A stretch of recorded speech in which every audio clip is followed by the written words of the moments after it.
오늘 우리에게 주시는 하나님의 말씀은 열왕기상 17장 17절에서 24절까지입니다. 이 일 후에 그 집 주인 되는 여인의 아들이 병들어 증세가 심히 위중하다가 숨이 끊어진지라.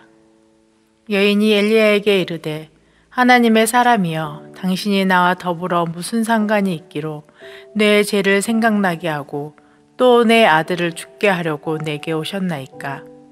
엘리야가 그에게 그의 아들을 달라 하여 그를 그 여인의 품에서 받아 안고 자기가 거처하는 다락에 올라가서 자기 침상에 누이고 여호와께 부르짖어 이르되 내 하나님 여호와여, 주께서 또 내가 우거하는 집 과부에게 재앙을 내리사 그 아들이 죽게 하셨나이까 하고 그 아이 위에 몸을 3번 펴서 엎드리고 여호와께 부르짖어 이르되 내 하나님 여호와여, 원하건대 이 아이의 혼으로 그의 몸에 들어오게 하옵소서 하니 여호와께서 엘리야의 소리를 들으심으로 그 아이의 혼이 몸으로 돌아오고 살아난지라. 엘리야가 그 아이를 안고 다락에서 방으로 내려가서 그의 어머니에게 주며 이르되 보라, 내 아들이 살아났느니라. 여인이 엘리야에게 이르되 내가 이제야 당신은 하나님의 사람이시오, 당신의 입에 있는 여호와의 말씀이 진실한 줄 아노라 하니라.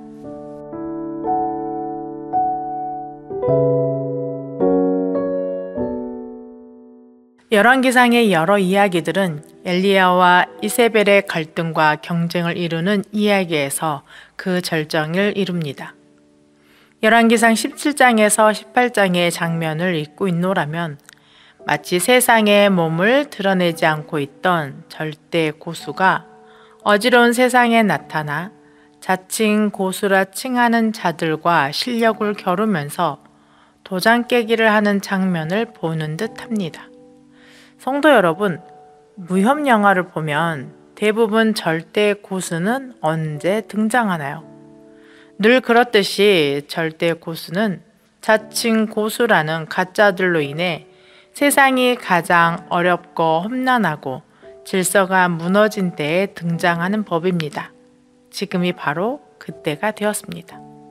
이스라엘 하나님 여호와께서 수년 동안 비도 이슬도 내리지 않아서 온 땅이 말라가는 가뭄을 허락하심으로 절대 고수가 등장할 만한 무대를 만들어 놓으셨습니다.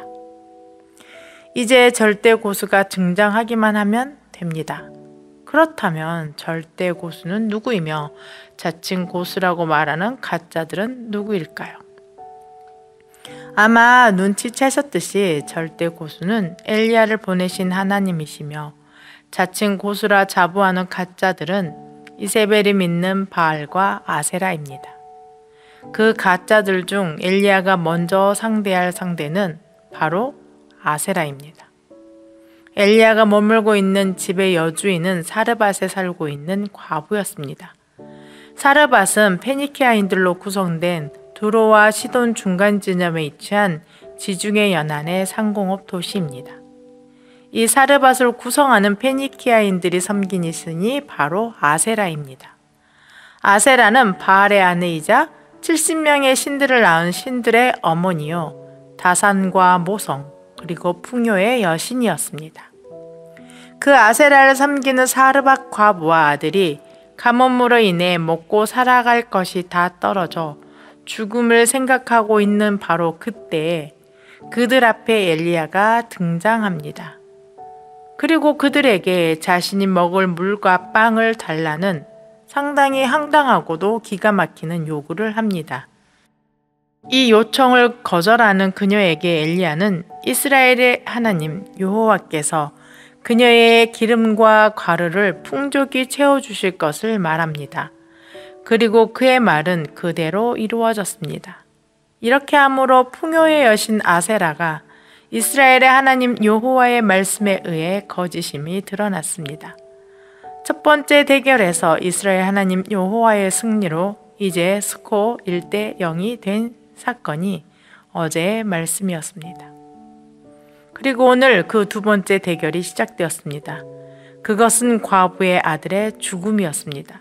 앞에서 말씀드렸듯이 아세라는 70명의 신들을 낳은 신들의 어머니로 다산과 모성의 여신이었습니다.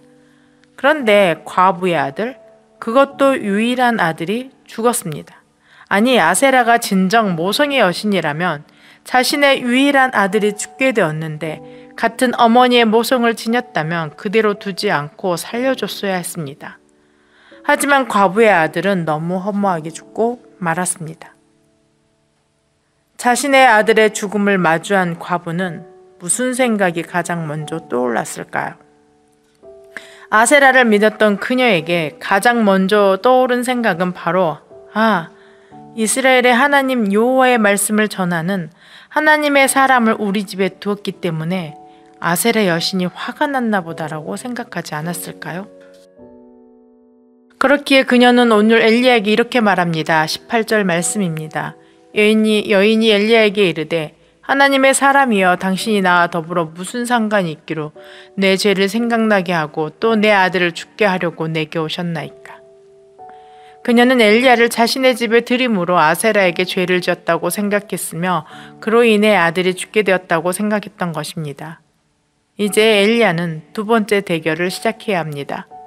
그는 그 아이를 데리고 자신의 방으로 데려간 뒤 모든 생명의 창조주가 되시는 여호와 하나님, 인간의 영혼을 다스리시는 여호와 하나님께 기도합니다. 그리고 하나님은 엘리야의 기도에 응답하시고 그 아들을 살려주십니다. 모성의 여신이란 이름을 가졌으나 자신의 아들이 병들었을 때 아무 힘도 발휘하지 않고 그 아들을 죽게 내버려 두었던 아세라에게서 그녀는 뜨거운 모성보다는 차갑디 차가운 냉혈한 신으로 다가왔을 것입니다. 그와 달리 이미 죽어 혼이 떠나버린 자신의 아들을 데리고 올라가 기도하는 엘리야의 기도를 들으시고 죽은 자신의 아들에게 다시금 생명을 불어넣어 주신 이스라엘의 하나님 여호와의 역사하심을 본 사르밧가부는 과연 무슨 생각을 했을까요? 사르밧가부가 고백합니다. 24절 말씀입니다. 여인이 엘리야에게 이르되 내가 이제야 당신은 하나님의 사람이시오 당신의 입에 있는 여호와의 말씀이 진실한 줄 아노라 하니라. 아멘. 이로써 스코어 2대 0이 되었습니다. 그리고 아세라의 거짓과 허망함이 있는 그대로 다 드러나 버렸습니다. 평생 아세라만을 섬기며 믿어왔던 과부는 풍요의 여신이라면서 자신의 통과 기름병이 텅텅 비도록 내버려 두었던 아세라, 다산과 모성의 여신이라면서 자신에게는 겨우 아들 하나만을 낳게 해놓고는 그 아들마저 죽어갈 때 아무것도 하지 못하는 거짓 투성인 아세라를 버렸습니다. 그녀는 엘리야를 통해 말씀하신 것은 반드시 이루어 주시고 자신의 통에 가루와 기름병에 기름을 풍성하게 채워주시는 하나님, 죽은 아들에게 생명을 주어 다시 살리신 이스라엘의 하나님 여호와의 말씀의 진실됨을 이제 알게 되었습니다. 이 대결에서 아세라는 명명백백하게 패배했습니다. 아니, 처음부터 여호와 하나님과의 대결이 가능하지 않았습니다. 왜냐하면 아세라는 존재하지도 않는 우상에 불과하기 때문입니다. 어찌 세상에 존재하지도 않으며 볼품없는 모양의 작은 목상에 불과한 아세라가 스스로 존재하시는 천지의 창조주 하나님과 대결할 수 있겠습니까? 이는 절대 가능하지 않는 일입니다. 그런데 말입니다. 참으로 이 말 같지도 않고 절대 불가능한 일을 인간은 해내고 맙니다. 더 정확하게 말하자면 인간의 욕심이 아세라를 여호와 하나님과 같은 존재로 만들고 경배하게 만들었습니다. 농경사회에서는 육체노동과 가내수공업 중심으로 건강한 사람이 많이 필요했습니다. 따라서 아이를 많이 낳는 여자가 인정받고 자식복이 있는 사람으로 평가받는 사회였습니다. 그런 사회적 상황 속에서 여자들은 아세라가 자신의 필요를 채워줄 여신이었기 때문에 그저 작은 목상에 불과한 그 여신상 앞에 경배하며 자신의 신으로 섬겼던 것입니다. 이것이 그저 농경 사회에서만의 일이겠습니까? 지금 이 시대에 우리의 필요를 채워줄 수 있다고 말하는 모든 것들, 다른 사람에게서 인정받을 수 있도록 해준다고 말하는 모든 것들, 그것이 무엇이 되었든지 간에 그것을 찾고 구한다면 그것이 바로 아세라가 아니고 무엇이겠습니까? 오늘 우리는 사르밧 과부의 입에서 나오는 고백의 말을 잘 기억해야 합니다. 여호와의 말씀이 진실한 줄 아노라. 그녀는 자신의 가루통과 기름병을 가득 채워주시고 죽은 아들을 살려주신 하나님의 역사를 통해 여호와 하나님의 말씀이 진실한 줄 알게 되었습니다.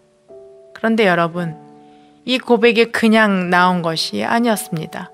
먼저 그녀는 자신의 생명을 부지해 줄 가루와 기름을 여호와 하나님의 말씀을 전하는 하나님의 사람 엘리야의 말에 순종함으로 풍성히 채우시는 여호와 하나님을 알게 되었고, 더 나아가 자신의 죽은 아들을 그 여호와 하나님의 사람에게 데려감으로 죽은 아들이 다시 살아 돌아오는 경험을 통해서 그녀는 여호와 하나님의 말씀이 진실되다는 것을 알게 되었습니다. 그렇다면 우리는 어떠하십니까? 우리는 예수님을 통해 우리의 삶을 책임져 주시고 우리에게 영생을 주시기 위해 그 자신을 우리에게 내어주신 하나님을 만난 사람들입니다. 그 예수님을 통해 하나님을 만난 우리는 하나님의 부르심과 명령 앞에 어떤 자세를 취하고 행동해야 하겠습니까? 우리의 힘으로 감당하기 어려운 문제를 만났을 때 그 문제를 누구 앞으로 가져와야 하겠습니까? 오직 우리와 약속하시고 그 약속을 기억하시고 반드시 지키시는 그 하나님을 신뢰함으로 그분의 말씀 앞에 순종하고 그분께 모든 것을 맡겨드릴 때에야 우리는 우리 스스로를 여호와 하나님을 아는 주의 백성이라 말할 수 있을 것입니다. 사랑하는 성도 여러분, 우리의 모든 것을 다 아시고 필요를 채우시되 풍족하게 채우시는 그 하나님의 말씀에 순종하십시오. 반드시 약속하신 말씀을 기억하시고 성취하시는 그 하나님 앞에 모든 어려운 인생의 짐을 주님을 신뢰함으로 가지고 나아오십시오. 오늘 이 새벽 사르밧 과부의 필요를 채우시고 슬픔을 기쁨으로 바꾸신 여호와 하나님을 향한 믿음으로 나아와 기도하시는 모든 성도님들에게 하나님의 풍성한 채우심과 역사하심이 가득한 오늘 하루 그리고 매일매일이 되시기를 기도합니다. 함께 기도하시겠습니다. 우리 아버지가 되시는 하나님 아버지, 세상은 우리에게 자신만이 우리의 필요를 채워줄 수 있다고 말하면서 우리의 마음과 우리의 시야를 하나님으로부터 멀어지게 합니다. 그러나 주님, 이 시간 우리의 필요를 채우시고 우리의 깊은 슬픔을 큰 기쁨으로 바꾸실 유일한 분이 바로 하나님이라고 믿고 이렇게 하나님 앞에 나와 우리의 필요와 슬픔을 내어 놓습니다. 그러니 주님, 우리의 기도에 응답하여 주시고 우리로 하여금 세상을 향하여 보라, 나의 필요를 채우시는 유일하신 분, 나의 슬픔을 기쁨으로 바꾸시는 유일하신 분이 바로 우리의 아버지 하나님이시다 라고 고백하게 하옵소서. 우리를 도우시는 하나님을 보고 세상의 많은 사람들이 하나님을 경외하며 찬양을 돌리게 하옵소서. 우리가 섬겨야 할 분 오직 한 분, 우리의 아버지 하나님이심을 온 세상이 알게 하옵소서. 우리의 도움이 되시는 하나님 아버지, 이 시간 우리가 하나님께 드리는 모든 기도를 들으시고 가장 선하고 가장 좋은 곳으로 응답하여 주옵소서. 우리의 기도를 도우시며 반드시 응답하여 주실 예수님의 이름으로 기도드립니다. 아멘. 오늘 주신 말씀에 따른 더 깊은 묵상과 기도를 이어가시기 바랍니다.